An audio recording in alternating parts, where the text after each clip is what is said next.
আজ মেঘালয় সিরিজের দ্বিতীয় পর্ব। গত পর্বে আমরা এমটিডিসির সঙ্গে ঘুরে দেখেছি চেরাপুঞ্জি। আজ ঘুরব মেঘালয়ের বিখ্যাত ডাউকি নদী ও সঙ্গে থাকবে এশিয়ার সবচেয়ে পরিচ্ছন্ন গ্রাম মাউলিনং ও single decker living root bridge.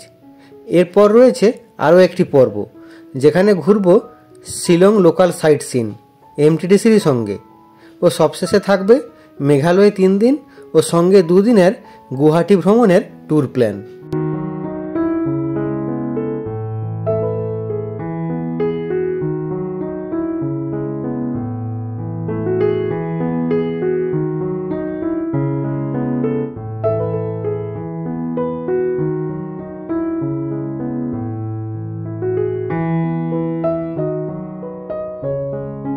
আগে চেরাপুঞ্জির ভিডিওতে এমটিডিসি সম্বন্ধে সমস্ত তথ্য দিয়ে রেখেছি।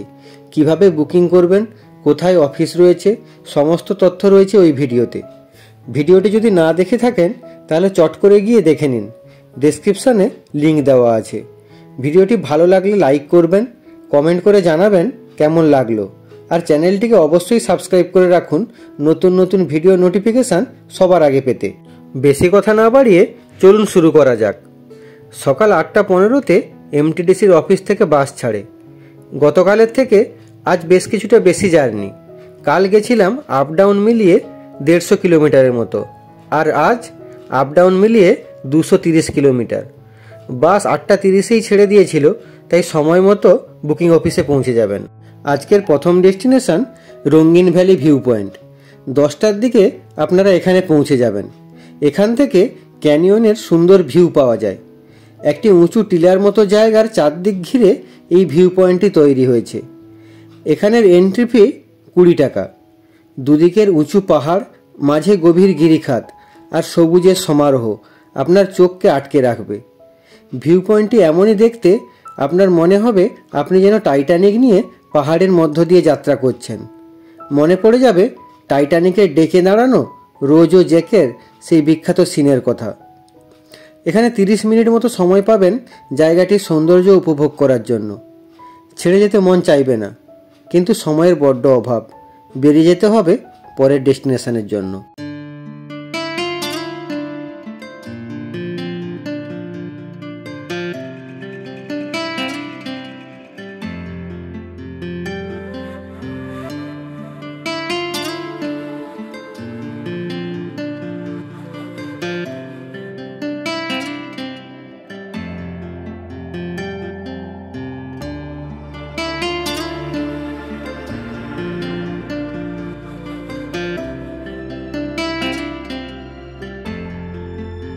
এখানে একটা কথা বলে রাখা ভালো, পরের ডেস্টিনেশনটা মাউলিলং হবে না ডাউকি সেটা নির্ভর করবে বৃষ্টির ওপর।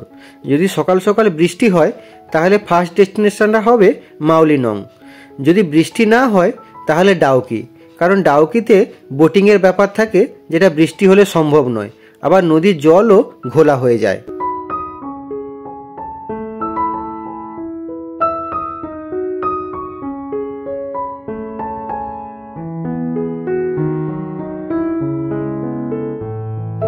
আজ আমরা প্রথমে যাব ডাউকি, কিন্তু দুঃখের বিষয় আমরা পৌঁছানোর কিছুক্ষণ আগেই বৃষ্টি হয়ে যায়, তাই বোটিং করতে পারলেও ক্লিন ওয়াটার দেখতে পাইনি।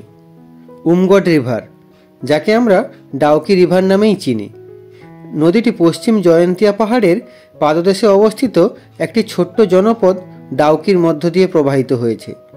এর দুটি বিশেষত্ব রয়েছে। প্রথমটি হলো এটি ভারত তথা বিশ্বের পরিষ্কার নদীগুলির মধ্যে অন্যতম। নদীটি এতটাই পরিষ্কার যে তলদেশ পর্যন্ত সব কিছু দেখা যায়। কিন্তু আবার আমাদের ভাগ্য খারাপ, পৌঁছানোর আগে বৃষ্টি হয়ে যাওয়ায় জলটা ঘোলাটে হয়ে যায়।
আর দ্বিতীয় বিশেষত্বটি হলো আপনারা চোখের সামনে নদীটিকে ভারত থেকে বাংলাদেশে প্রবাহিত হতে দেখবেন। নদীর পাড়ে নুড়ি পাথর সাজিয়ে দুটি দেশের বর্ডার তৈরি করা হয়েছে। বিএসএফ রয়েছে, কিন্তু চাইলে এক ফাঁকে দু এক পা বাংলাদেশেও দিতে পারেন, যদিও সেটা ইললিগ্যাল। বর্ডারের একদিকে থাকে ইন্ডিয়ান ট্যুরিস্ট, অন্যদিকে বাংলাদেশি ট্যুরিস্ট। এখানে প্রচুর ফটোগ্রাফার আছে, তাদের থেকে সাবধান, একটু দরদাম করে ফটো তুলবেন। নদীতে বোটিংয়ের ব্যবস্থা রয়েছে, 800 টাকা দিয়ে টিকিট কেটে সরকারি বোটে বোটিং করতে পারেন। বোটে সর্বাধিক 3 জন বসতে পারে। এগুলো সবই হাতে চালানো বোট। বোট আপনাকে ঘাট থেকে সুন্দর একটি আইল্যান্ড টাইপের জায়গায় নিয়ে যাবে, যেখানে মিনিট 5-7 সময় পাবেন ঘোরার জন্য। বেশি সময় কাটাতে চাইলে এক্সট্রা পে করতে হবে। বোট আবার আপনাদের নিয়ে আসবে ঘাটে। কিছু দোকান রয়েছে, এখানে চাইলে কিছু খেতে পারেন।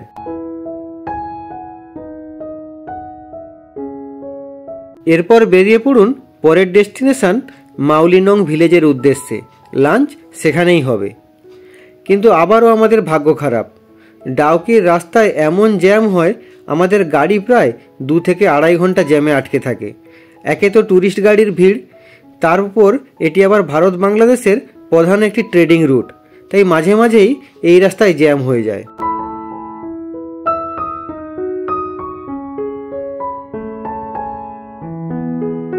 মাউলিনং ভিলেজ যাওয়ার পথে 2টি ফলস দেখতে পাওয়া যাবে। একটি ফলসে গাড়ি দাঁড়াবে না, স্লো করবে, দূর থেকে দেখে নিতে হবে। আর যে ফলসটিতে দাঁড়াবে তার নাম বোরহিল ফলস। ফলসটি খুবই সুন্দর, এটি একেবারে রাস্তার ওপরেই রয়েছে। এখানে 4 থেকে 5 মিনিট সময় পাবেন দেখার জন্য। এরপর বেরিয়ে পড়ুন মাউলিনংয়ের উদ্দেশ্যে। রাস্তায় কাঁটাতারের বেড়া দেওয়া দুদেশের বর্ডার দেখতে পাবেন।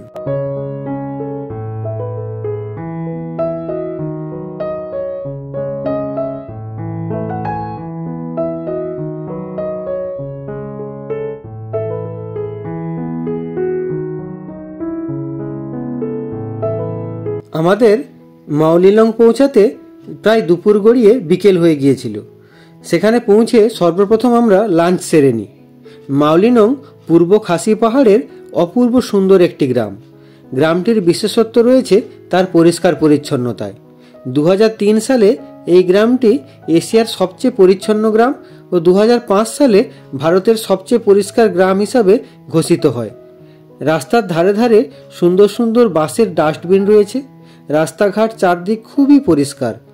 এখানে অনেক হোমস্টে রয়েছে, আলাদাভাবে গেলে রাতে থাকতে পারেন। এখানে আমরা বেশিক্ষণ থাকতে পারিনি, কারণ সন্ধে হয়ে আসছিল আর আমাদের লিভিং রুট ব্রিজ তখনও দেখা বাকি।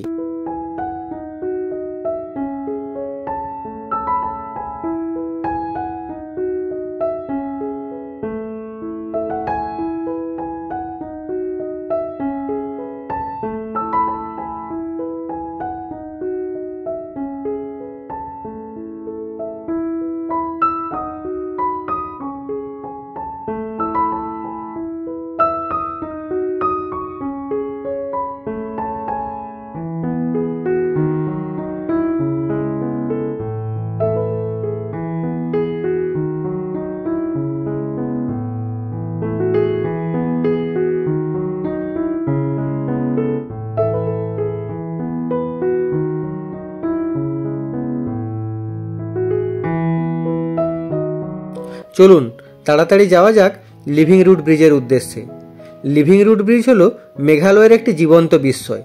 আমরা আজকে যেখানে এসেছি সেটি single decker root bridge. Double decker bridge ঘুরতে হলে আপনাকে অন্য দিন যেতে হবে। নদীর দুই পাড়ে অবস্থিত গাছের শেকড় দিয়ে তৈরি এই সেতু, সে এক অনন্য শিল্পকর্ম। মৃত নয়, একেবারে জলজ্যান্ত ব্রিজ। নিচ দিয়ে কুলকুল করে বয়ে যাচ্ছে ছোট্ট পাহাড়ি নদী, আর ওপরে গাছের শেকড় দিয়ে তৈরি ব্রিজ। পুরো সিনেম্যাটিক ফিল্ম তৈরি করেছিল। ব্রিজের উপর দাঁড়াতে দাঁড়াতেই চারদিকে অন্ধকার নেমে এসেছিল, তাই ভিডিও করা সম্ভব হয়নি। দিনের আলো থাকলে আরও ভালোভাবে উপভোগ করা যেত।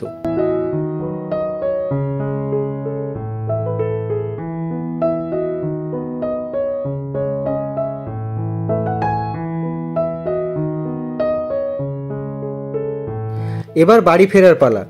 বাসে উঠে ঘুমিয়ে যেতে পারেন, কারণ অনেকটা রাস্তা যেতে হবে। বাস আপনাকে 7:30 থেকে 8:30টার মধ্যে শিলংয়ে পৌঁছে দেবে। আজ এ পর্যন্তই। পরের ভিডিওতে নিয়ে আসছি শিলং লোকাল সাইট সিইং।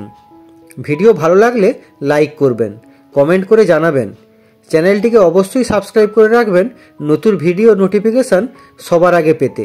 সুস্থ থাকুন, ভালো থাকুন। দেখা হচ্ছে পরের ভিডিওতে।